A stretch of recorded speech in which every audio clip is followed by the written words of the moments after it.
Hello बच्चों, कैसे हैं आप लोग। आज के इस वीडियो में मैं आपको क्लास 10th का रियल नंबर पढ़ाने जा रहा हूँ। रियल नंबर आपका क्लास 10th का फर्स्ट टॉपिक है, फर्स्ट चैप्टर है। चलिए देखते हैं कि रियल नंबर्स में क्या क्या चीज़ें आती हैं और कैसे कैसे इसके अंदर हम टॉपिक्स को आगे पढ़ सकते हैं। देखते हैं। तो हमारा टॉपिक है रियल नंबर्स।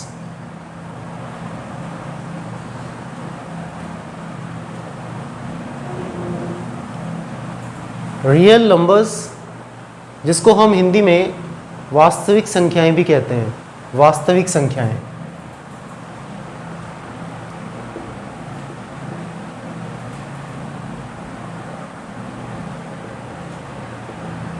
भाई इसको वास्तविक संख्या इसलिए कहते हैं क्योंकि वास्तव में होती है वो। नंबर्स की बात कर रहे हैं, अगर कोई भी नंबर एग्जिस्ट कर रहा है, अगर इस यूनिवर्स में जितने भी नंबर आपको दिख रहे हैं वो सारे के सारे वास्तविक हैं। They all are real numbers. तो रियल नंबर की बात अगर हम करते हैं तो इसमें सभी नंबर्स एग्जिस्ट करेंगे। मतलब क्या क्या एग्जिस्ट करेगा इसके अंदर। अगर रियल नंबर की बात कर रहे हैं अगर हम, तो रियल नंबर में एग्जिस्ट क्या क्या करेगा। नेचुरल नंबर भी आ जाएगा, होल नंबर भी आ जाएगा, इंटीजर्स भी आ जाएगा, यहाँ तक कि आपका रेशनल नंबर और बाकी इरेशनल नंबर, जिसको हम आई से डिनोट कर सकते हैं। ठीक है, ये बिल्कुल 9th क्लास की तरह ही हो गया। एक छोटा सा इंट्रोडक्शन है कि भाई रियल नंबर होता क्या है। जैसा मैंने स्टार्टिंग में बताया कि रियल नंबर वास्तविक संख्याओं को ही कहा जाता है। ठीक है, देखिए कैसे। अगर नेचुरल नंबर, अगर आपने स्टार्टिंग में लिया नेचुरल नंबर, सपोज एक बॉक्स है और इसके अंदर आपने सारे के सारे काउंटिंग नंबर को लिखा, तो आपने इसे नेचुरल नंबर कहा 1 2 3 एंड सो ऑन। तो counting numbers are called natural number. But इस नेचुरल नंबर में एक और इंक्लूड कर दो आप। क्या इंक्लूड कर दो? ज़ीरो इंक्लूड कर दो आगे। बस आपने आगे ज़ीरो इंक्लूड कर दिया। अब आप इसे डिनोट कर सकते हैं W, होल नंबर। तो whole number start from zero. Zero से काउंटिंग को इंक्लूड कर देते हैं तो होल नंबर बन जाएगा। इसी तरीके से आगे आते हैं।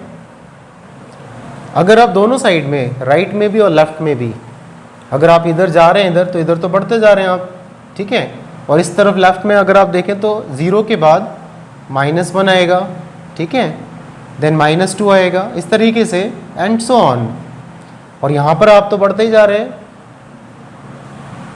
कहाँ तक? इन्फिनिटी तक। तो they all are called integers. तो इंटीजर्स के अंदर all positive, negative, including zero. मतलब कुछ इस तरीके से इंटीजर्स को रिप्रेजेंट करेंगे हम। ये आपकी नंबर लाइन हो गई, this is your number line. इस नंबर लाइन में यहाँ पर आपने ज़ीरो ले लिया, इसके साथ राइट में प्लस और लेफ्ट में माइनस। यहाँ पे सारे नंबर इंक्लूड कर देते हैं तो ये आपको क्या बोला जाएगा? It is integer. It is integer. Integer को हम किससे डिनोट कर रहे हैं? Z से। ये इंटीजर्स हो गए। बट ये थोड़ा सा और, क्योंकि रियल नंबर्स में तो सारे नंबर आ रहे हैं ना, ऑल नंबर्स।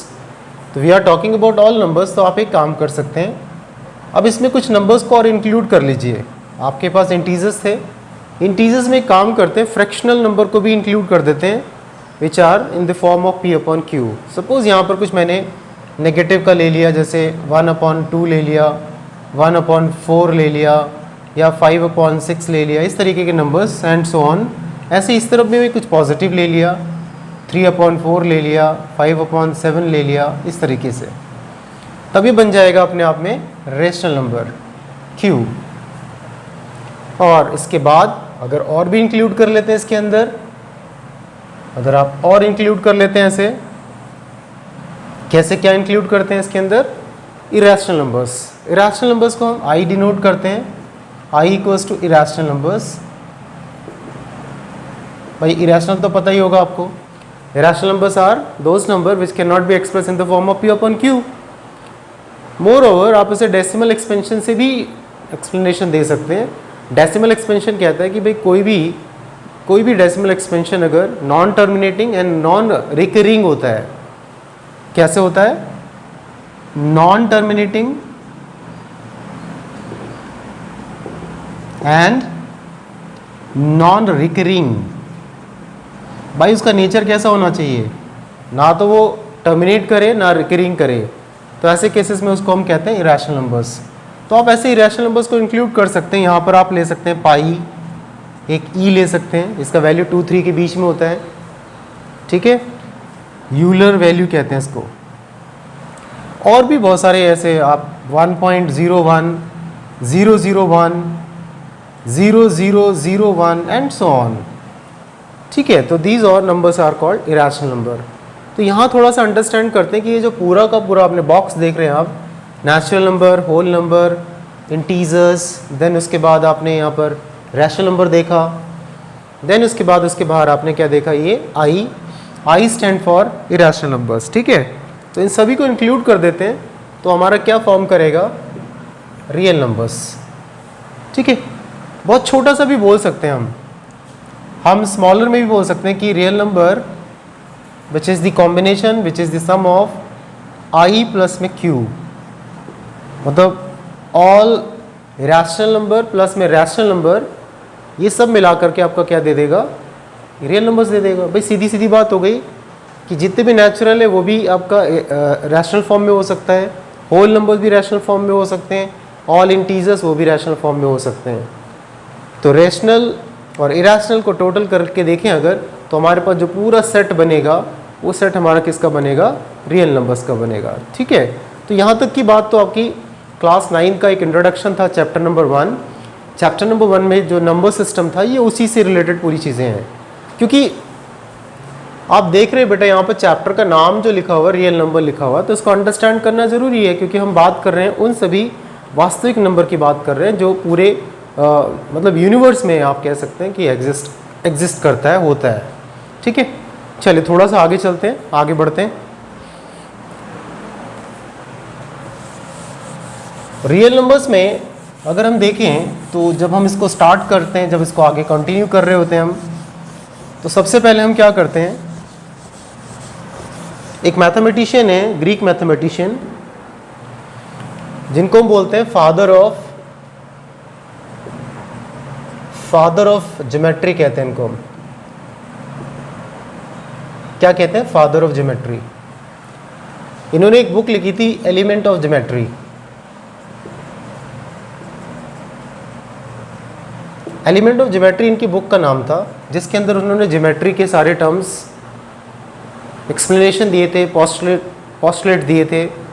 ज्योमेट्री के अंदर उन्होंने एक्सप्लेन किया था पॉइंट क्या होता है, लाइन क्या होता है, लाइन सेगमेंट क्या होता है, डिफरेंट जो बेसिक ज्योमेट्री की जो डेफिनेशन थी, all was given by father of geometry, जिनका नाम क्या था इनका नाम था यूक्लिड्स। यूक्लिड नाम था इनका, यूक्लिड्स में बोल रहा हूँ, ठीक है। इनका नाम था यूक्लिड और एक ग्रीक के मैथमेटिशियन थे। तो इन्होंने इस रियल नंबर्स के लिए भी कुछ कंट्रीब्यूशन किया, कुछ बातें बताई रियल नंबर्स से रिलेटेड भी, जिसको हम यहाँ पर पढ़ेंगे। बिफोर वी गो हैड, थोड़ा सा आगे बढ़े उससे पहले एक टर्म आएगा यहाँ पर, जिस टर्म को हम बोलते हैं लेमा। LEMMA, lemma. देखिए बेटा लेमा होता क्या है, अगर कोई स्टेटमेंट पहले से ही प्रूव है, suppose a statement is already proved, अगर कोई स्टेटमेंट पहले से प्रूव है और उसके बेसिस पे अगर आप कोई दूसरी स्टेटमेंट को प्रूव करते हैं, तो this concept is called lemma. तो lemma is what, lemma is a proven statement that we use to prove another statement. मैं इसको लिख सकता हूं, lemma is a proven statement, lemma is a proven statement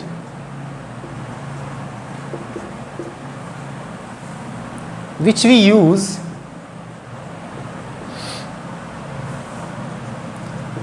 to prove another statement। भाई बहुत simple सी बात हो गई, अगर कोई स्टेटमेंट आपकी पहले से प्रूव है, कोई स्टेटमेंट आपकी पहले से प्रूव्ड है और उसके बेसिस पे अगर आप कोई दूसरी स्टेटमेंट को प्रूव करते हैं, तो उस प्रूव करने के सिस्टम को हम क्या कहते हैं, लेमा कहते हैं। कुछ बातें इसके अंदर आ रही हैं, जैसे आपने कहा कि स्टेटमेंट कैसी होगी सर। स्टेटमेंट, मैथमेटिक्स में स्टेटमेंट किसको कहते हैं, स्टेटमेंट का मतलब हुआ कि अगर कोई भी सेंटेंस लिखा हुआ है, मैथमेटिक्स की बात कर रहा हूँ मैं, कि एनी सेंटेंस, कोई भी सेंटेंस अगर लिखा है, आइदर वो ट्रू और फॉल्स होना चाहिए बट नॉट बोथ। मतलब अ सेंटेंस, आपका कोई भी सेंटेंस है, अ सेंटेंस मैथमेटिकली बोल रहा हूँ मैं आपको, अ sentence which is either true or false. भाई कोई भी सेंटेंस, आपका कोई भी सेंटेंस लिखा हो, या तो वो ट्रू होगा या फॉल्स होगा, बट नॉट बोथ। पर दोनों नहीं होना चाहिए कि एक ही बार में बोले दोनों हो गया। एक स्टेटमेंट एक ही बार में अगर ट्रू भी हो जाए और फॉल्स भी हो जाए तो ऐसी बात स्टेटमेंट नहीं होगी। A sentence which either true or false but not both is called statement। आप कहोगे सर अभी बात नहीं आई समझ में। देखिए कैसे होता है, एग्जाम्पल स्टेटमेंट की बात कर रहा हूं मैं, स्टेटमेंट की बात कर रहा हूं। जैसे आपने कहा 2 + 3 कितना होता है, मैंने आपसे पूछा बेटा 2 + 3, तो आपने कहा 5, मैंने कहा हाँ बेटा ट्रू है, तो इसका आंसर ट्रू आ गया। तो ट्रू आ गया तो इसका मतलब क्या हुआ, ये स्टेटमेंट हो गया। क्यों? क्योंकि कहता है कि कोई भी मैथमेटिकली, कोई भी स्टेटमेंट, कोई भी मैथमेटिकली सेंटेंस लिखा जाए, अगर वो सत्य होता तो स्टेटमेंट होगा। बट अगर मैं लिखूं 3 + 2 = 6, आप कहोगे सर गलत हो गया, फॉल्स है ये। अगर ये फॉल्स हो गया तो भी ये क्या होगा, स्टेटमेंट होगा। वाई? ये तो मैं कह रहा था, यही चीज तो सबसे ज्यादा इंपॉर्टेंट है। क्या एक स्टेटमेंट, कोई भी सेंटेंस, एक सेंटेंस अगर आपके पास है, या तो वो ट्रू होगा या वो फॉल्स होगा, बट एक बार में दोनों नहीं हो सकता। ठीक है ना? अगर वो एक बार में दोनों हो जाएगा तो वो स्टेटमेंट नहीं बनेगा। अगर ट्रू है तो भी स्टेटमेंट, फॉल्स है तो भी स्टेटमेंट। ठीक है ना? ठीक है। जैसे मैंने कहा कि फॉर एग्जाम्पल, मैं एक और एग्जाम्पल लेता हूं। मैंने कहा कि all boys of class 10th are good in mathematics।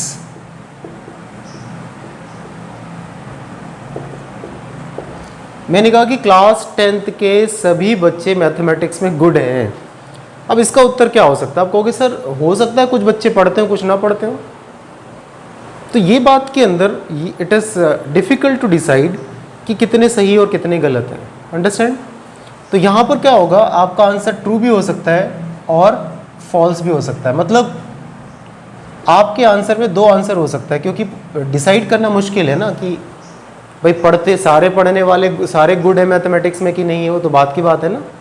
तो where you have a to answer for a sentence, that the sentence is not statement. भाई बहुत सिंपल सी बात होगी, इतना दिमाग नहीं लगाना। अगर ट्रू आ जाए तो स्टेटमेंट, फॉल्स आ जाए तो स्टेटमेंट। पर एक ही सेंटेंस में दो आंसर मिल रहे हैं, ट्रू भी मिल रहा है फॉल्स भी मिल रहा है, तो वो स्टेटमेंट नहीं होगा। ठीक है? तो ये वाली बात तो मैंने आपको बताई, आप इसे नोट कर सकते हैं। आप इसे नोट कर लेना, मैं इसको यहाँ से पॉज करके इसको आप नोट कर लेना। ठीक है? चलिए मैं इस बात को और क्लियर करूंगा। देखिए बेटा, बात तो हम लेमा की कर रहे थे। Lemma is a proven statement which we use to prove another statement. Lemma एक प्रूवन स्टेटमेंट है जिसका प्रयोग करके हम किसी दूसरी स्टेटमेंट को प्रूव करते हैं। जैसे सपोज फॉर एग्जांपल, मैंने कहा कि Ram is a good boy, good and intelligent boy. Good भी है और इंटेलिजेंट भी है, गुड भी है और इंटेलिजेंट भी है। तो देखिए, गुड और इंटेलिजेंट उसकी दो क्वालिटीज हो गई, और क्वालिटी डिसाइड तो की गई होगी, तभी तो उसे गुड और इंटेलिजेंट बोला जा रहा है। तो ये ऑलरेडी क्या होगा, ये प्रूव्ड है, ये प्रूवन है। मतलब आप पहले से कह सकते हैं कि सर ये तो पहले से प्रूव्ड है। हाउ? क्योंकि किसी को भी गुड या इंटेलिजेंट या ऑनेस्ट कुछ भी बोलने के लिए पहले कुछ ना कुछ जस्टिफाइड किया जाता है, तभी उसके साथ वो टाइटल लगाया जाता है। अब मैं ऐसे बोलता हूं, ये मान के चलते हैं कि सारी की सारी चीजें फिक्स्ड हैं, ये मानना पड़ता है आपको। कुछ ना कुछ तो कॉन्फाइड एरिया होता है हर चीज का। तो राम एक गुड और इंटेलिजेंट है, Ram is a good and intelligent boy. अब लिखा कि मोहन इज राम्स फ्रेंड। देखिए, अगर राम अच्छा इंटेलिजेंट बच्चा है और मोहन उसका दोस्त है, अगर हम सब कंडीशंस को सेम मान लेते हैं तो उस केस में कह सकते हैं कि मोहन भी गुड और इंटेलिजेंट होगा। अब आप कहोगे मोहन के सर्कमस्टांसेस तो अलग होंगे। मैंने कहा मैथमेटिक्स में हम क्या करते हैं, एक प्रूवन के बेसिस पे जब दूसरे को प्रूव करते हैं तो उसको हम क्या कर लेते हैं, कॉन्फाइड मान लेते हैं कि मोहन के लिए भी सर्कमस्टांसेस क्या होंगे, सेम होंगे। तो हम कह सकते हैं we can say Mohan is also good and intelligent. तो ये क्या हो गया, देखिए यही चीज मैं बता रहा था। आप बहुत सारे एग्जाम्पल इसमें ऐड कर सकते हैं। जब क्वेश्चंस को करेंगे तो आगे आप क्वेश्चंस के साथ साथ इनको जोड़ सकते हैं। बहुत सारे एग्जाम्पल, जैसे मैंने कहा कि कोई बात पहले से प्रूव हो चुकी है और उसके बेसिस पे अगर आप कोई दूसरी बात को प्रूव करते हैं तो दिस इज कॉल्ड लेमा। ठीक है, आई होप थोड़ी बात समझ में आ चुकी होगी आपको। थोड़ा सा आगे चलते हैं हम। इसको हटा देता हूँ मैं लेमा को। आप इसे नोट कर चुके होंगे, नहीं किया तो वीडियो से बात पीछे करके देख लेना। चले आगे देखते हैं। इनको भी हटा देते हैं, फादर ऑफ ज्योमेट्री यूक्लिड्स, इनको भी हटा देते हैं।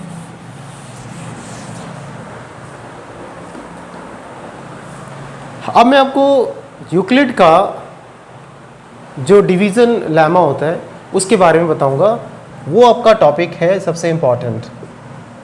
इस टॉपिक के अंदर है यूक्लिड्स डिवीज़न लेमा।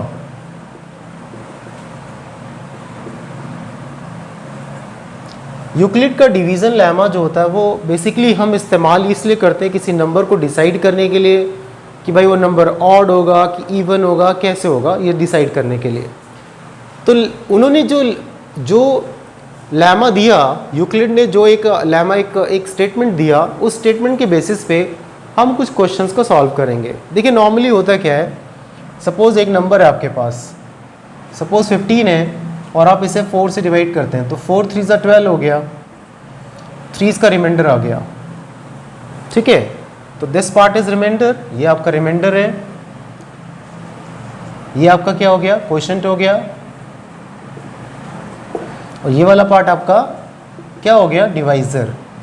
डिवाइजर ही बोलते हैं ना इसको। और ये वाला पार्ट आपका हो गया डिविडेंड।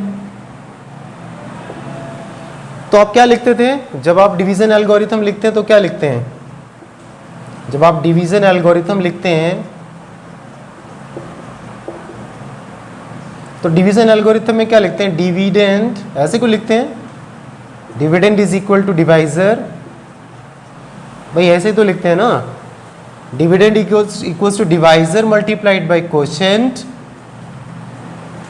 और क्वोशिएंट प्लस में रिमाइंडर। ठीक है ना, ऐसे तो होता है ना। ऐसे आपने क्वेश्चन किए होंगे क्लासेस में, जब आप किसी डिवीजन को वेरीफाई करते हैं तो ऐसे ही करते हैं कुछ। तो यूक्लिड ने क्या किया, यूक्लिड ने इसका इस्तेमाल किया डिवीजन एल्गोरिथम का। उसने कहा कि मान लीजिए, सपोज करो, उसने कहा suppose A and B are 2 positive numbers. 2 ले लिए उसने, 2 पॉजिटिव नंबर्स, और इस तरह से लिए सच दैट कि पहला नंबर दूसरे नंबर से ज़्यादा हुआ। ठीक है, क्या क्या यूक्लिड ने जो अपना डिवीजन लेमा लिखा वो कोई खास डिफरेंट नहीं लिखा, डिफरेंट नहीं था, यही था वो, बट उसने किस तरीके से ए और बी की फॉर्म में लिखा। उसने कहा कि ए और बी 2 पॉजिटिव नंबर है जिसमें ए ज़्यादा है बी से। देन उसने कहा कि ए की वैल्यू जो निकलेगी वो निकलेगी बी क्यू प्लस आर। तो बी क्या बन गया आपका, बी बन गया आपका डिवाइजर, आर क्या बन गया आपका, रिमाइंडर, है ना, और क्यू क्या बन गया आपका, क्यू बन गया क्वोशिएंट, जैसे हमने लिखा था पहले। और ये आपका ए जो था बड़ा नंबर था, ये बन गया आपका डिविडेंड बन गया।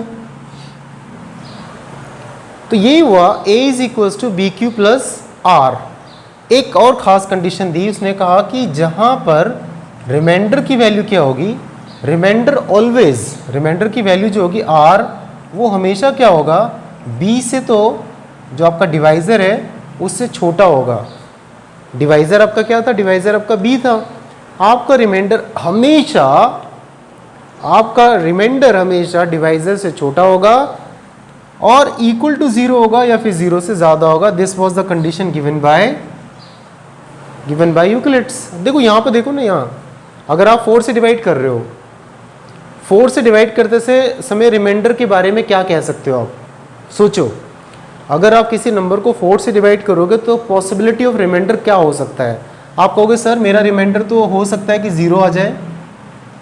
0 कब आएगा, जब मान लीजिए 16 से करते हैं तो 0 हो जाएगा, या मान लीजिए आपने आगे 24 से कर दिया, या रिमाइंडर 1 आ सकता है, या 2 आ सकता है, 3 आ सकता है, रिमाइंडर 4 तो नहीं आ सकता। This is very much important कि आपका रिमाइंडर जो होता है हमेशा डिवाइज़र से छोटा होगा, बड़ा नहीं हो सकता। यही तो कहा था उसने remainder is always smaller than divisor and equal to 0 और ग्रेटर देन 0। 0 हो सकता है या 0 से ज़्यादा हो सकता है। तो ये जो स्टेटमेंट लिखा था, इस स्टेटमेंट को ही हम कहते हैं यूक्लिड डिवीज़न लेमा, क्योंकि इसके बेसिस पे हम बहुत सारी बातों को डिसाइड कर सकते हैं। देखो रिमाइंडर भी हो सकता है, आप इसी को ही देखो सब्ट्रैक्ट करो, आपको रिमाइंडर निकालना है तो डिविडेंड में से इन दोनों को सब्ट्रैक्ट कर दो, तो ये चीज़ यहाँ पर भी एप्लीकेबल है। If you want to find out remainder, तो आपने क्या करना है, ए में से बी क्यू को माइनस कर देना है, तो भी रिमाइंडर आ जाएगा आपका। ठीक है, तो इस तरीके से छोटा सा एक इंट्रोडक्शन था यूक्लिड डिवीज़न लेमा के बारे में। यूक्लिड डिवीज़न लेमा का मतलब ये हुआ कि यूक्लिड ने ये स्टेटमेंट जो प्रोवाइड किया आपको, उस स्टेटमेंट के बेसिस पे उसने कुछ नंबर्स को बताया होगा कि भाई ऑड है कि इवन है। आप सोचिए, देखिए क्या हो रहा है, आप किसी नंबर को 4 से डिवाइड कर रहे हैं। अब वो 4 से डिवाइड करते समय कैसे डिसाइड करेंगे कि वो इवन है कि ऑड है। रिमाइंडर, अगर आपका रिमाइंडर देखो क्या आ रहा है, आपका ऑड आ रहा है तो ये ऑड होगा। अगर रिमाइंडर 0 आ रहा है तो इवन होगा। रिमाइंडर अगर यहाँ पर फिर दोबारा जैसे देखो 0 आएगा तो ये इवन हो जाएगा, 1 आएगा तो ये ऑड हो जाएगा, 2 आएगा तो इवन हो जाएगा, 3 आएगा तो ऑड हो जाएगा। मतलब इस डिविडेंड को डिसाइड करने के लिए कि वो क्या होगा, इवन होगा कि ऑड होगा, वो इस बात पर डिपेंड करता है कि आपका रिमाइंडर क्या है। देखिए 4 से तो आप डिवाइड कर ही रहे हैं। अगर आप किसी नंबर को 4 से डिवाइड कर रहे हैं तो ये तो अच्छी सी बात होगी कि 4 से डिवाइड करते समय आपको पता है कि 4 का मल्टीपल आपका इवन होगा, बट रिमाइंडर के बेसिस पे पता चलेगा कि वो इवन है कि ऑड है। ठीक है ना। चलिए क्वेश्चंस करके दिखाता हूँ मैं आपको क्वेश्चन के बेसिस पे, तब आपको ज़्यादा अंडरस्टैंड हो जाएगा इस चीज़ के लिए।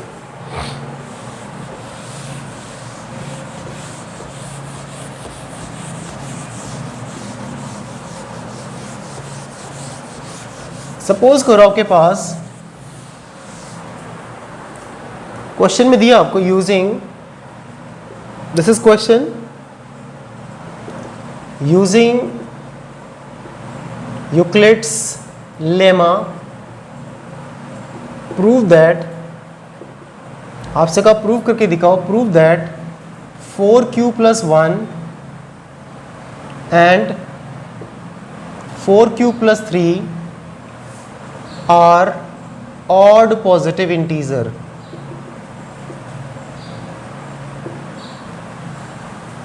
वो कहते हैं यूक्लिड्स का लेमा इस्तेमाल करके प्रूव करो कि 4q + 1 एंड 4q + 3 आपका क्या है, ये क्या होगा आपका, खैर ऑड पॉजिटिव इंटीजर है ये। तो इसे प्रूव करना तो आसान है भाई, 1 और 3 तो ऐड हो ही रहा है, तो पता ही फिर ऑड दे रहे हो अपने आप में। आइए देखते कैसे हो सकता है। आपने ऐसे किया, लेट, आप एक नंबर ले लो बड़ा, क्योंकि 4q + 1 जो आ रहा है ना, 4q + 1 एक नंबर आ रहा है और 4q + 1 ये भी एक नंबर आ रहा है। सपोज करें let n be a positive number, मान लीजिए पॉजिटिव नंबर ले लिया हमने, पॉजिटिव नंबर, और n को अब आप डिवाइड कर लीजिए किससे, q से। तो यूजिंग यूक्लिड लेमा अगर आप यूक्लिड लेमा का इस्तेमाल करते हैं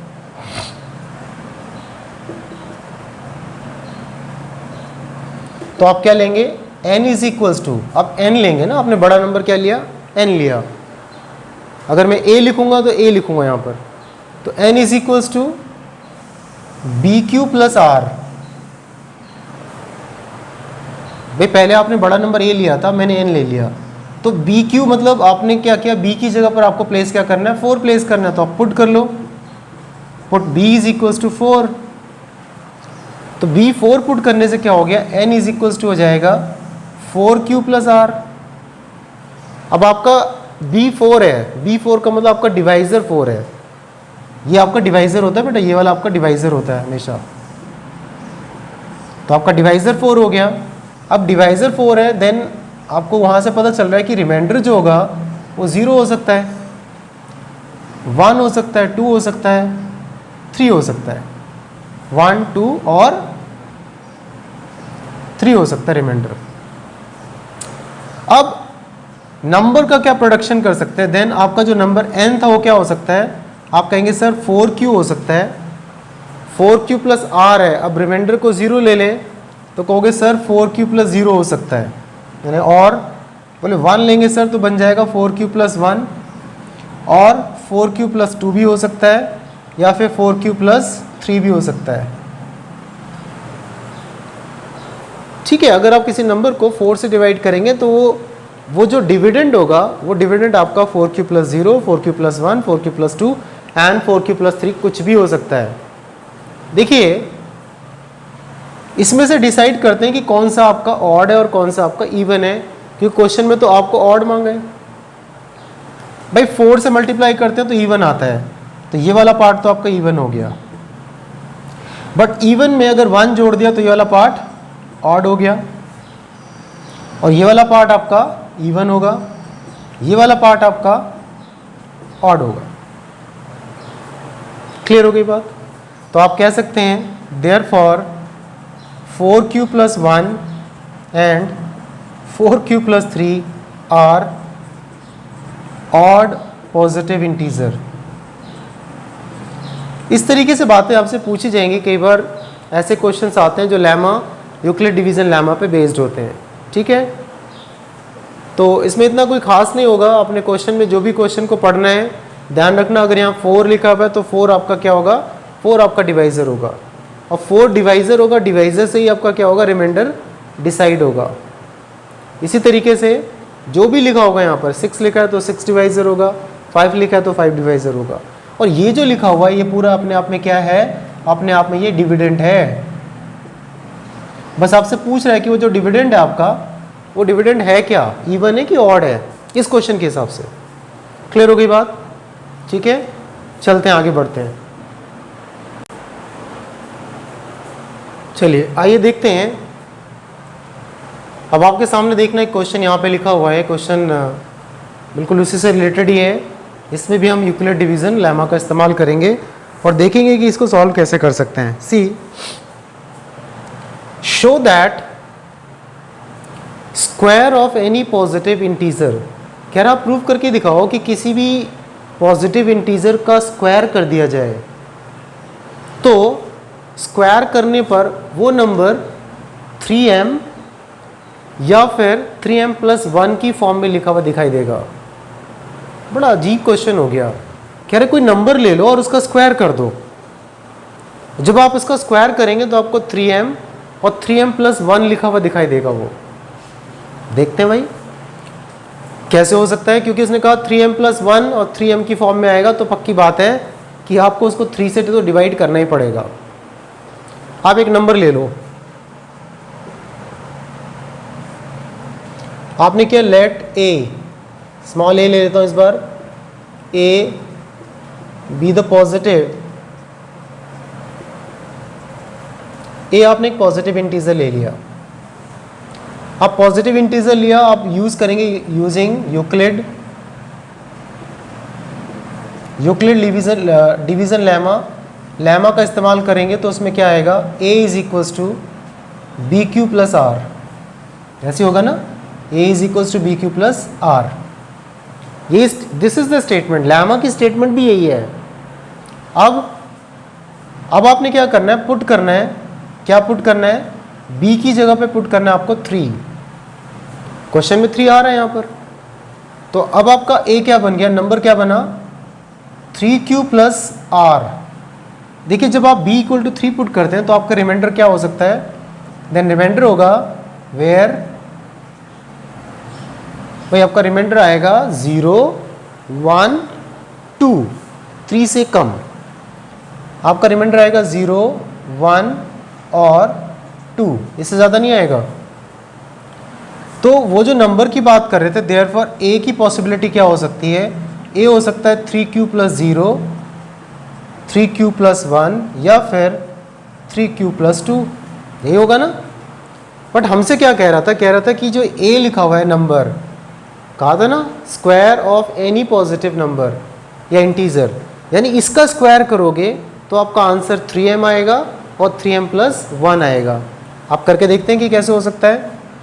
आप ऐसे करेंगे लेट a स्क्वायर, तो आप 3q का स्क्वायर कर दो, 3q का स्क्वायर। अब 3q का स्क्वायर करेंगे तो आएगा 9q स्क्वायर। अब 9q स्क्वायर में से 3 को कॉमन कर दो तो 3q स्क्वायर हो गया। और उसके बाद हम क्या करेंगे, 3m कर देंगे इसको, ये जो पार्ट लिखा है इसको m कंसिडर करेंगे। क्या कंसिडर करेंगे, m इज इक्वल टू हो गया 3q स्क्वायर। अपने आप से मान लिया, मैंने कहा भाई मान लो ये 3 का मल्टीपल ही तो हो रहा है, तो आप इसको क्या ले सकते हो, m ले सकते हो। m आपको उसने बोला था कि यहाँ पर m कोई इंटीजर है। समझिए, बात को समझना है। ये आपका पहला नंबर था, उसने कहा था स्क्वायर करना है तो स्क्वायर करो, इसका स्क्वायर कर दिया, 9q स्क्वायर आ गया। पर आपको लिखना तो ऐसा है ना इसको, 3m प्लस 1, तो 3 कॉमन कर लिया और बाकी वाले पार्ट को बोल दिया हमने m, कुछ भी हो सकता है ये, ठीक है ना। ऐसे दूसरा पार्ट, फिर दोबारा से a स्क्वायर करते हैं, लेकिन अब करेंगे 3q प्लस 1 का करेंगे। 3q प्लस 1 मतलब a plus b whole square, तो ऐसे इसको ओपन कर लेते हैं, a square plus b square plus में 2ab, तो 9q हो जाएगा। तो ये जो स्टार्टिंग का और जो लास्ट का है, इन दोनों को एक साथ लिख लेते हैं, 9q स्क्वायर 9q प्लस 1, ठीक है। देखिए क्या हो रहा है, यहाँ से आप 3 कॉमन कर लो दोबारा से, तो if you are taking 3 common तो 3q स्क्वायर प्लस में 3q प्लस 1। फिर दोबारा मैंने स्टार्टिंग के दो नंबर हैं, यहाँ से 3 कॉमन ले लिया, तो आप क्या बना आपके पास, ये फिर बन गया 3m प्लस 1। क्यों? क्योंकि इस वाले पूरे पार्ट को मैंने क्या मान लिया, m मान लिया। तो हमने क्या लिया, m इज इक्वल्स टू हो गया 3q स्क्वायर प्लस में 3q। आपने देखा, उसने कहा था कि कोई नंबर है उसका स्क्वायर करने से आपको ये मिलेगा, क्या मिलेगा आपको मिलेगा 3m या आपको मिलेगा 3m प्लस 1। तो हमने ये निकाल दिया। अगर आप इसका भी करते हो ना, इस वाले का भी, तो इसका भी करोगे तो इस केसेस में आपको मिलेगा, आगे भी एक और मिल जाएगा अगर आप निकालते हैं तो। अभी आपके पास 3m प्लस 1 था, अगर आप इसका स्क्वायर कर देते हैं इस वाले पार्ट का, तो उस स्क्वायर करने पे आपको 3 स्क्वायर 4 हो जाएगा, 3m प्लस 4। बट आपकी रिक्वायरमेंट तो इतनी है बस, तो आप लिख सकते हैं therefore a was your number, a is in the form of, a किसकी फॉर्म में हो गया, in the form of 3m और 3m प्लस 1। इस तरीके से आ गया ये। तो इस तरीके के क्वेश्चन आते हैं लेमा, यूक्लिड लेमा का इस्तेमाल करके इस तरह का क्वेश्चन आपको मिलता है। और ये पक्के इस तरह के क्वेश्चन जो होते हैं वो एग्जाम पॉइंट ऑफ व्यू से इंपॉर्टेंट माने जाते हैं।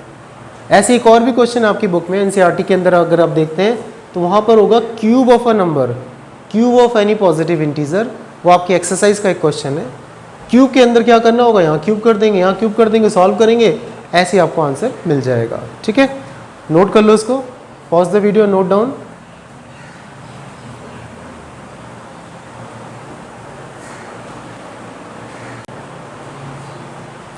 चलिए देखते हैं नेक्स्ट एक और भी आपके सामने यहाँ पर दिख रहा होगा बोर्ड पर, इसमें लिखा है prove that n square minus n is divisible by 2 for every positive integer n।